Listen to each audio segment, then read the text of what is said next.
ગુરુ વિના ગમ ના પડે, ભલે વર્ષો વીતી જાય, જ્ઞાન વગરના ગોથા મારે, એવા અનેક જન્મ અથડાય. સાહેબ, જીવનમાં જ્યાં સુધી સદગુરુ નથી મળ્યા ત્યાં સુધી જ્ઞાન કોઈ દી પ્રગટ થતું નથી. સદગુરુ એ મહાન મૂરત છે જ્ઞાનની, અને આ સદગુરુ જેને જેને મળ્યા છે સાહેબ, એમનું જીવન બની ગયું છે. આજે આપણે પુસ્તક વાંચતા હોય, કથા સાંભળતા હોય, પણ આપણાને આનંદ નથી આવતો. એનું કારણ આપણા માથે સદગુરુ નથી.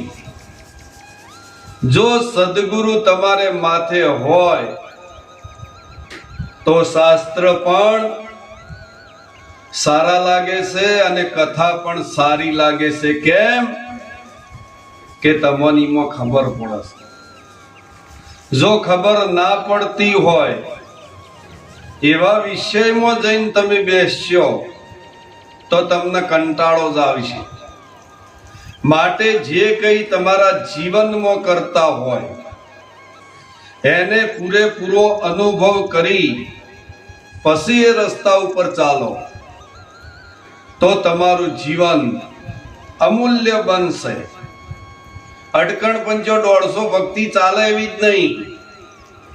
ઘણા ગુરુનો બોધ લેશે અને બધા કહેવા હારું કહેતા હોય છે, પણ નિષ્ઠા તો કોકમાં આવે છે, બધામાં નિષ્ઠા ના આવે. કારણ કે જ્યાં સુધી જ્ઞાન જાણે નહીં ત્યાં સુધી સદગુરુની ખબર નહીં પડે.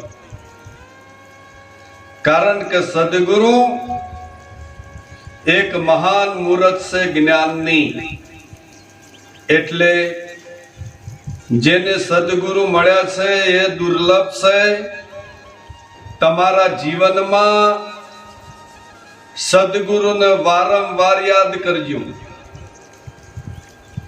આ કોઈ વ્યક્તિ નથી, સદગુરુ કોઈ વ્યક્તિ નથી. એને વારંવાર યાદ કરવા પડે. કેમ કે નરસિંહ મહેતાએ કીધું છે કે ઊંચી મેળી તે મારા સંતની અને સંત પ્રગટ પરમાત્મા છે. બીજે ચોય વેરો નાખવાની જરૂર નહીં, ચોય નાવા ધોવાની ચોય જરૂર નહીં, ચોય ડૂમચીઓ ખાવીએ નહીં. અલ્યા તમે એવી અડીઅડીઓ કાઢો છો ને કે બધું તમારું ફોગટ જાય છે. એટલે સમજીને હેડો. સમજણ વગરનું જીવવું નકામું, ભલે જીવો ને વર્ષ 1000. સમજીને જો એક ઘડી જીવો તો સમજો બેડો પાર. આ સમજણની એક જ ઘડીની જરૂર છે ભાઈ.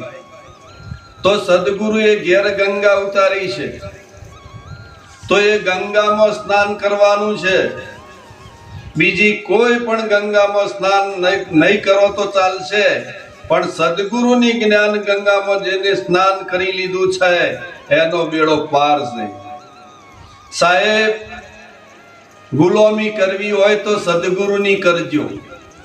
કેમ કે તમને કેટલા ભવાટમાંથી બહાર કાઢ્યા છે, 84 ના ચક્કરમાંથી બહાર કાઢ્યા, તોય આજે તમે ગુરુનો ગુણ ભૂલી જાઓ છો. એ વાત બરાબર નથી. અને ગુરુ આગળ વિવેકની ખૂબ જરૂર છે. કારણ કે આ તો જે ગુરુનું ઓળખશે ને એ જ નિષ્ઠા કરી શકે, બાકી જ્યાં ત્યાંના કામ નથી. કારણ કે નિષ્ઠા એટલે શું? નિષ્ઠા એટલે જે સદગુરુએ આપ્યું છે એ વચન ઉપર નિષ્ઠા. સદગુરુના માર્ગ ઉપર ચાલવું એ પણ નિષ્ઠા. સદગુરુ જે કહેતા હોય એ તમારા જીવનમાં ઉતારવું એને પણ નિષ્ઠા કહેવાય. સદગુરુએ જે બતાવ્યું છે ત્યાં જ તમારી સુરતા રહે તો એ નિષ્ઠા છે. એમ બ્રહ્મ સ્વરૂપ તમારું જ છે અને એ સ્વરૂપમાં આનંદ લેવાનો છે. અને આ તો સમરસ સદગુરુ મળ્યા તારે તમારો મેળ પડ્યો છે. આટલું બોલી મારી વાણીને વિરામ આલું છું. બોલો સદગુરુ ભગવાન કી